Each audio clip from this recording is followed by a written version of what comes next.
Hello guys and welcome back to Enigmatica 2. So as you can see, I'm doing a bit of mining here. I usually do that off cam, but there's a special reason for doing it like this today.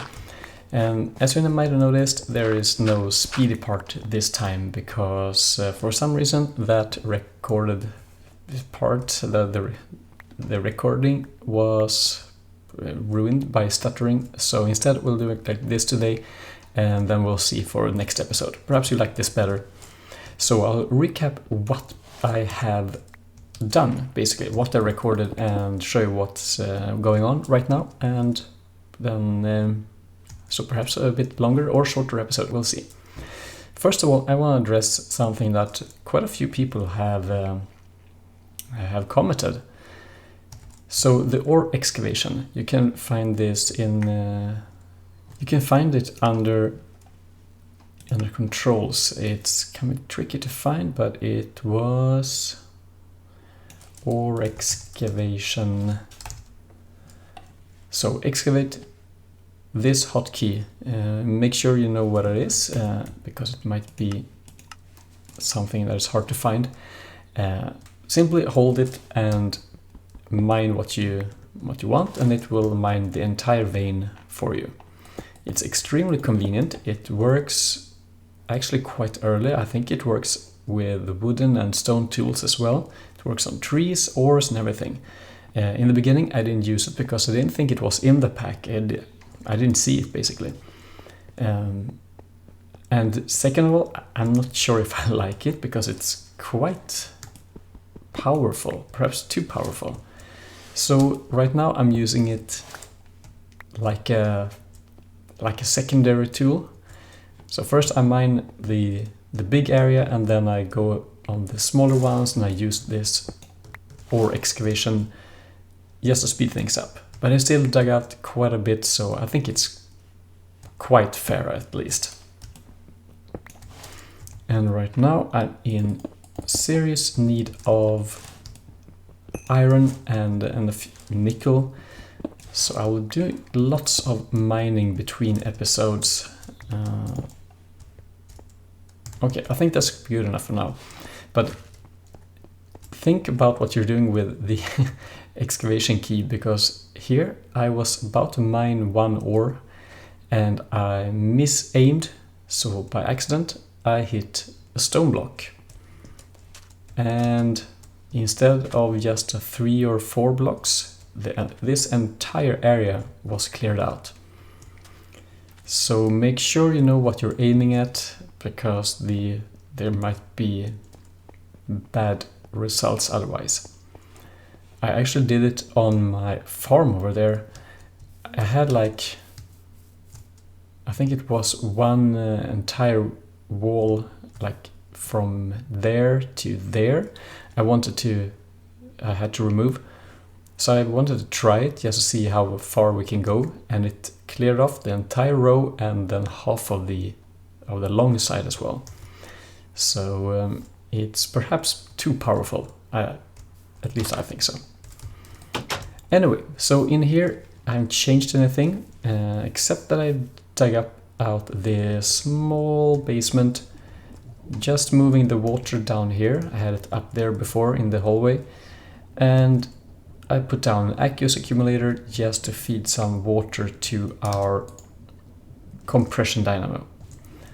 So that one is running, and also over here. So I will use this basement for power lines and water and stuff like that. Stuff we're not really using actively. So I have done this before in, I think it was in the FTB Lite episode a year ago or 2 years ago, and I think it works quite fine. Perhaps I put down some minor stuff down there, some gravel and sand generator, and then export it up here, because they will be running at all times and be automated, so we'll never really want to see them. So things like that in the basement, and I will dig it out so it will have the same area as the base on top.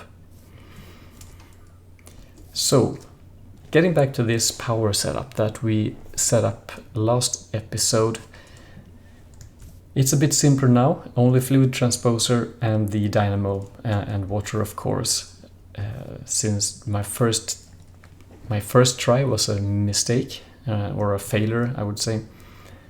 But now it runs and we're not getting much power. As you can see, we're going to the positive side. This was empty before and it's slowly going up.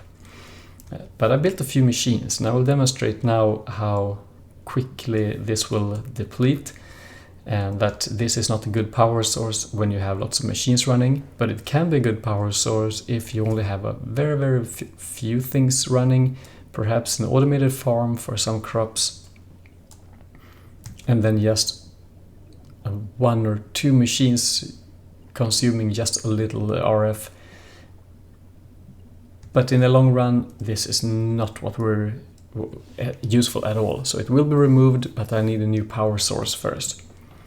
And to do that, I actually started with the quest series for thermal expansion.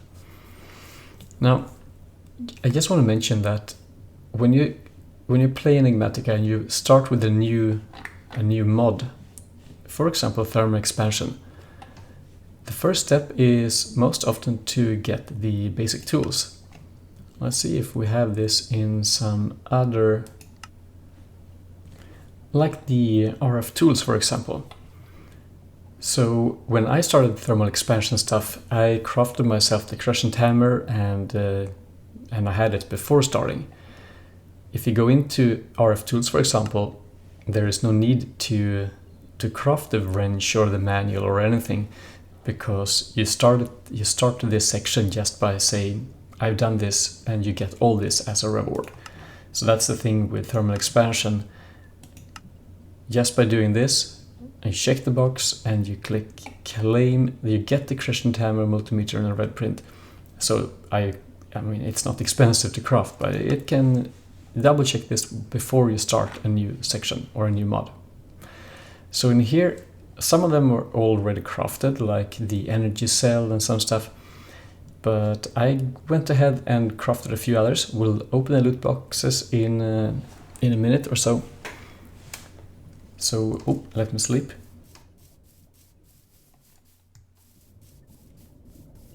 So the most essential machines are crafted and up and running. Pulverizer, redstone furnace, the extruder and induction smelter. This is the one I really wanted, because you can make all the alloys in the smeltery. The recipes are the same, but it's much easier to make it over here. Just put the ingots in here and you will get what you want. So it's very simple.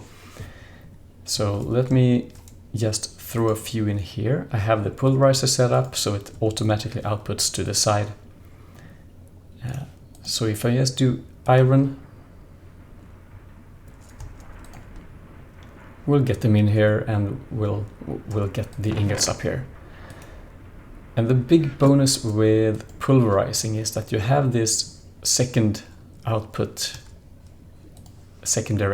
that you have perhaps a 10% chance or something.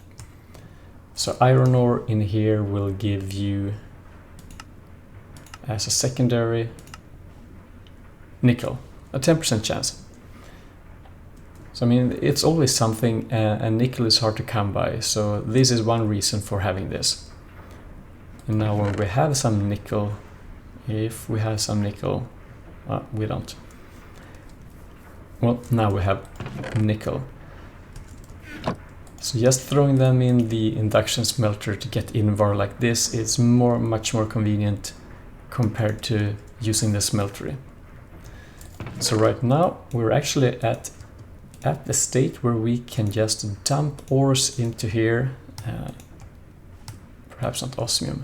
I don't think I melted those. No, we can wait with those. See, nickel already. Very good. So we can dump it in here and then we'll get our ingots. We'll make the crafting much easier. Downside is that we can't really keep up. Well, I'm not sure if we can keep up, because I did this before, trying to make oil at the same time as running this. I think running both of these at the same time, this will consume 30 and 30. This is generating 40 and this is consuming, I don't know, 60 or so. But regardless, we can do this when this is not running. So we can probably manage for one more episode, but then we really need a new power source. Anyway, this helps Induction Smelter, makes things easier. So I will continue to craft a few things here in the thermal expansion before moving on, but and perhaps we're going for the, which one is it?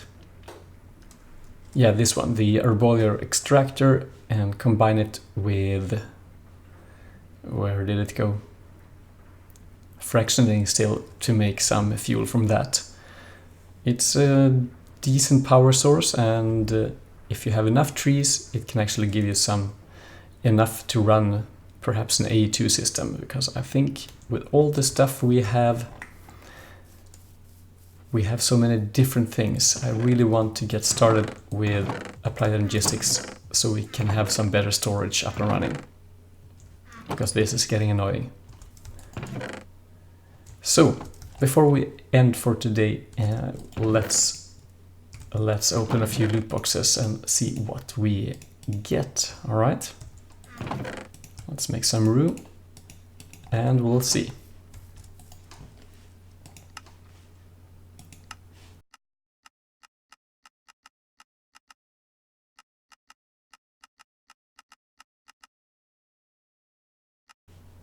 Okay, so we have 7 of them.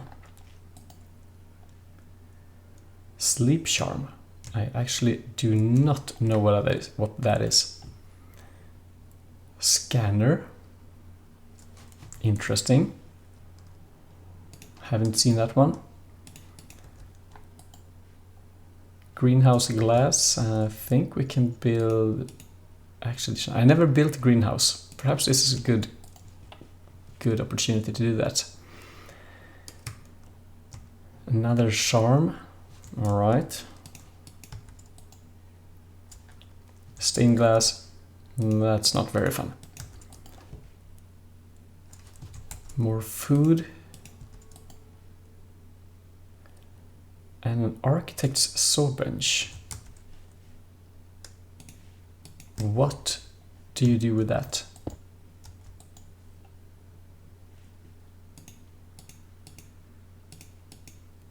I've never used this. Very interesting, weird shapes. Hope I'll use it at some point, but not today. I will have to end it here. So sorry for the for the lack of videos lately. I've been on vacation, but now I'm back in business. So I hope I'll see you in the next one. Take care and bye bye.